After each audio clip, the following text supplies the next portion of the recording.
Hanji, very warm good morning to all of you. Once again, welcome back for your next class. In the last videos, we have discussed regarding emission spectrum, continuous spectrum, line spectrum. इन चीजों के बारे में हमने detail में पढ़ा था. Today in this video, we are going to start with our topic that is hydrogen spectrum. आज का टॉपिक क्या है? That is hydrogen spectrum. देखिए, as you people know that कि जो Rutherford model of an atom था वो atomic spectrum को एक्सप्लेन नहीं कर पाया था. उस चीज को आगे किसने एक्सप्लेन किया? बोहर ने. आगे फर्दर इलेबोरेट करते हुए बोहर ने हमें उस स्पेक्ट्रम के बेसिस पे, एमिशन स्पेक्ट्रम के बेसिस पे हाइड्रोजन एटम का स्पेक्ट्रम दिया. हाइड्रोजन एटम भी बोल सकते हैं या फिर उन एटम्स का बोल सकते हैं जो वन इलेक्ट्रॉन स्पीशीज हैं. अगर हम हाइड्रोजन की बात करें, हाइड्रोजन के पास भी एक ही इलेक्ट्रॉन है. अगर हम किन्हीं आयंस की बात करें like He positive means it also consists of one electron. Li2 positive that means it also has one electron. तो बोहर ने ये स्पेक्ट्रम सिर्फ किसके लिए दिया? which are one electron species which includes hydrogen. देखिए अब हुआ क्या? What was happened? A hydrogen molecule was taken in a discharge tube. अब हाइड्रोजन मॉलिक्यूल हमारे पास एक इलेक्ट्रिक डिस्चार्ज ट्यूब में प्रेजेंट है. इलेक्ट्रिक डिस्चार्ज के बाद क्या हुआ? वो hydrogen molecule break down into hydrogen atoms. Hydrogen atoms में ब्रेक डाउन हो गया. जब वो हाइड्रोजन एटम्स में ब्रेक डाउन हो गया, that means each hydrogen atom consist of an electron. अब जब हाइड्रोजन एटम ब्रेक डाउन हुआ बिकॉज ऑफ इलेक्ट्रिक डिस्चार्ज, तो उसकी वजह से हमने क्या देखा? उनकी एनर्जी में चेंज आया. The electron jump from lower energy level to higher energy level. Lower energy level से higher energy level पे, कुछ electrons higher energy level से lower energy level पे, इस तरह के मतलब jump of electron, excitation of electrons को हमने observe किया. वहाँ पे उस टाइम क्या सोचा गया कि जब हाइड्रोजन मॉलिक्यूल इलेक्ट्रिक डिस्चार्ज की वजह से हाइड्रोजन एटम में डिसोशिएट हो रहा है, वो जो इलेक्ट्रॉन्स वहां पे हैं हाइड्रोजन के, they are having the same amount of energy.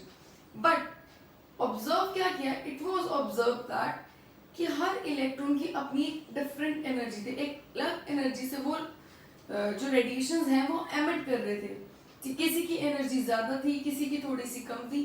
तो उन एमिशंस को कि वो अलग अलग जो ये कह लीजिए जो एक्साइटेड हुए इलेक्ट्रॉन्स एब्जॉर्ब, कहने का मतलब पहले इलेक्ट्रॉन अपनी ग्राउंड स्टेट में है, उसने क्या किया? एनर्जी को एब्जॉर्ब किया. एब्जॉर्ब करने के बाद जब वो एनर्जी एमिट करता है तो दैट मींस वो एनर्जी अलग अलग हमें देखने को मिली.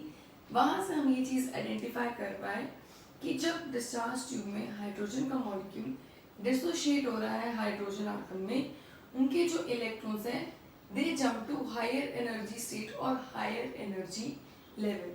उसी चीज को हम स्टडी करेंगे इन द हाइड्रोजन स्पेक्ट्रम. देखिए, this is the hydrogen spectrum. अब देखिए हाइड्रोजन स्पेक्ट्रम में क्या किया गया? नंबर ऑफ ऑर्बिट्स लिए गए 1 2 3 4 5 6 7 8 अप टू इंफिनिटी. देखिए हमने क्या चीज ऑब्जर्व की? इलेक्ट्रॉन है, electron got excited and jump to the infinity level. एक इंफिनिटी ऑर्बिट तक जंप कर गया. जब वो एनर्जी एमिट कर देगा, मतलब जो उसने एब्जॉर्ब की थी इंफिनिटी लेवल तक जाने के लिए, जब वो वापस मतलब नॉर्मल होएगा तब वो एनर्जी एमिट करेगा. ठीक है जी. उस टाइम पे एनर्जी हायर है तो वो क्या होगा? धीरे धीरे एट लास्ट गिर के अपनी ग्राउंड स्टेट पे आ जाएगा, lower energy level, that is 1. मतलब इंफिनिटी से 1, 8th ऑर्बिट से 1, 7 से 1, 6 से 1, 5th से 1, 4th से 1, 3rd से, 2nd से. ठीक है जी. तो दैट मीन्स अगर किसी भी हायर एनर्जी लेवल से, किसी भी हायर एनर्जी एक्साइटेड स्टेट से अगर इलेक्ट्रॉन वापस आता है, वापस जंप करता है in the first orbit, what I mean to say nucleus है, दीज आर द ऑर्बिट्स. ठीक है. अब एनर्जी लेके इलेक्ट्रॉन मान लीजिए यहाँ चला गया. उसके बाद हमने उसे किया था कि जब हायर एनर्जी लेवल से इलेक्ट्रॉन अपनी इनिशियल ग्राउंड स्टेट पे या लोअर एनर्जी लेवल पे वापस आता है तो एनर्जी एमिट करता है in the form of photons. Energy emit करता है फॉर्म ऑफ फोटॉन्स. तो दैट मीन्स हम क्या पढ़ रहे हैं यहाँ पे कि अगर किसी हायर एनर्जी लेवल से या हायर एनर्जी एक्साइटेड स्टेट से अगर इलेक्ट्रॉन फर्स्ट ऑर्बिट में वापस आता है, दैट मींस n=1 में वापस आता है, उस टाइम पे उस सीरीज को हमने क्या कंसीडर किया, क्या नाम दिया गया, लेमैन सीरीज। कौन सी सीरीज थी, Lyman series. The Lyman series consist of UV region, ultraviolet region की जो रेस थी वो किस रीजन में आई, किस सीरीज में आई, लेमैन सीरीज में। ठीक है जी। इन द सेम वे कि किसी हायर एनर्जी एक्साइटेड स्टेट से, इंफिनिटी से हो, 8th ऑर्बिट से है, 7, 6, 5th, 4th, 2nd, 3rd, जिससे भी है, अगर थर्ड से अगर वो सेकंड ऑर्बिट में आते हैं, दैट मींस इलेक्ट्रॉन किसी हायर एनर्जी एक्साइटेड स्टेट से, हायर एनर्जी लेवल से अगर सेकंड ऑर्बिट में वापस आ रहा है, चाहे वो 5th ऑर्बिट से आ रहा है, चाहे वो 6th ऑर्बिट से आ रहा है, चाहे इंफिनिटी से आ रहा है, चाहे 3rd ऑर्बिट से आ रहा है सेकंड में, दैट मींस किसी भी हायर एनर्जी लेवल से लोअर एनर्जी लेवल कौन से में, सेकंड ऑर्बिट या सेकंड शेल में आ रहा है, उस सीरीज को क्या कंसीडर किया, Balmer series. That means this Balmer series lies under the visible region. ये बाल्मर सीरीज किस रीजन में लाई करती है, विजिबल रीजन, या ये ऐसा भी बोल सकते हैं बाल्मर सीरीज में कौन सा रीजन है, विजिबल रीजन लाई करता है। इन द सेम वे अगर किसी हायर एनर्जी लेवल से, in the same way infinity से, 8th orbit, 6th orbit, 7th, जिस मर्जी ऑर्बिट से अगर आके इलेक्ट्रॉन 3rd ऑर्बिट में, दैट मींस 3rd शेल में आके गिरता है, ठीक है जी। अगर फर्स्ट शेल में आके गिरता है तो लेमैन सीरीज, सेकंड शेल में आके गिरता है तो बाल्मर सीरीज, 3rd शेल में, दैट मींस 3rd ऑर्बिट में आके वो गिर रहा है तो that is partial series. And under this series lies the low infrared reason, lower infrared reason. इसके बाद सारा जो रीजन है वो इंफ्रारेड है। जो पहली दो सीरीज हैं इसकी वो लो इंफ्रारेड रीजन में लाई करती हैं, जो लास्ट वाली सीरीज है यहाँ पे, इसके बाद भी सीरीज होती है, हमारे पास यहाँ तक है, इसके बाद की जो सीरीज है वो हाई इंफ्रारेड रीजन पे लाई कर रही है। देखिए नेक्स्ट में क्या है कि अगर हायर एनर्जी लेवल से इंफिनिटी, 8th ऑर्बिट, 7, 6 ऑर्बिट, किसी से भी अगर जंप करके इलेक्ट्रॉन 4th ऑर्बिट में आ रहा है, 4th शेल में आ रहा है, तो it is the Brackett series. अगर वो 5th ऑर्बिट में आ रहा है तो that is the fund series. तो दैट मींस अभी तक हमने कितनी सीरीज पढ़ी, 5 सीरीज पढ़ी। किसी भी हायर एनर्जी लेवल से अगर आपका इलेक्ट्रॉन फर्स्ट ऑर्बिट में आ रहा है, दैट इज लेमैन सीरीज। किसी भी हायर एनर्जी लेवल से आपका इलेक्ट्रॉन सेकंड ऑर्बिट में आ रहा है, दैट इज बाल्मर सीरीज। किसी भी हायर एनर्जी लेवल से अगर आपका इलेक्ट्रॉन 3rd ऑर्बिट में आ रहा है, that is partial series. And किसी भी हायर एनर्जी लेवल से अगर आपका इलेक्ट्रॉन 4th ऑर्बिट में आ रहा है, that is Brackett series.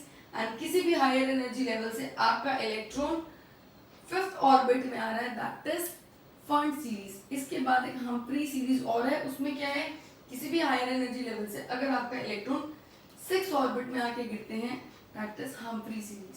So these were the different series under which electron की जो एक्साइटेशन है उस चीज को हम स्टडी, इस एक्साइटेशन को हम, जितने नंबर एक्साइटेशन में एनर्जी इन्वॉल्व हुई उसको हम कैलकुलेट करते हैं इस फॉर्मूला से। देखिए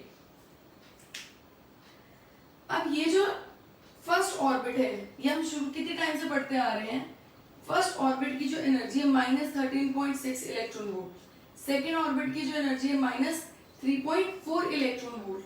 अगर आपको ये बोला जा रहा है कि जो इलेक्ट्रॉन है पहले तो फर्स्ट ऑर्बिट से सेकेंड ऑर्बिट में जाता है, लेकिन एक्साइटेड होने के बाद जब वो वापस फर्स्ट ऑर्बिट में आता है तो एनर्जी ऑफ एक्साइटेशन कितनी थी, तो that means it would be equals to E2 minus E1, that means -13.6 plus 3.4 हो जाएगा, that is 10 electron volt. -10.2 electron volt की जो एनर्जी है वो इलेक्ट्रॉन को लगी लोअर एनर्जी लेवल से हायर एनर्जी लेवल में जाने में, या ये कह लीजिए हायर एनर्जी लेवल से लोअर एनर्जी लेवल पे, मतलब सेकंड ऑर्बिट से फर्स्ट ऑर्बिट में आने के लिए इतनी एनर्जी क्या करनी पड़ी, इलेक्ट्रॉन को एमिट करनी पड़ी in the form of photon. Now the question arises, कि एनर्जी नेगेटिव है। नेगेटिव का मतलब है दिस इज जितनी बड़ी वैल्यू दैट मीन्स नेगेटिव में, जितनी बड़ी value that is the low value, जितनी छोटी value that is the higher value. That means हम हायर की तरफ बढ़ रहे हैं। आप ये देख रहे हैं कि जैसे जैसे हम इधर बढ़ रहे हैं ये एनर्जी गैप कम होता जा रहा है। ये इनको इस तरह से बनाने का रीजन ही यही है कि यहाँ पे गैप ज्यादा है, एक्साइटेशन ज्यादा है, दैट इज अराउंड 10.2। यहाँ पे डिफरेंस कम है, यहाँ और कम, यहाँ और कम, तो उसी वजह से हमने इनको ऐसे अरेंज किया है so that the energy of excitation which was required is becoming less। उनका जो डिफरेंस है that is getting less। ठीक है जी। So this was all about hydrogen spectrum। Next one important thing which we have to keep in mind, जो Bohr की theory थी उसने हमें हाइड्रोजन एटम या वन इलेक्ट्रॉन स्पीशीज जो भी हैं उनकी एनर्जी कैलकुलेट करने के लिए भी हमें फॉर्मूला दिया था। हमें डिटेल में जाके इसकी वो नहीं करनी है, डेरिवेशन नहीं करनी, we just need to know the formula. Bohr के अकॉर्डिंग उसने क्या कहा था, उसकी थ्योरी में उसने वन इलेक्ट्रॉन हाइड्रोजन मतलब वन इलेक्ट्रॉन स्पीशीज के लिए एनर्जी को कैलकुलेट करने का फॉर्मूला दिया था, that is -2 pi square k square mass of electron, charge of electron, atomic number, orbit, this is Planck constant.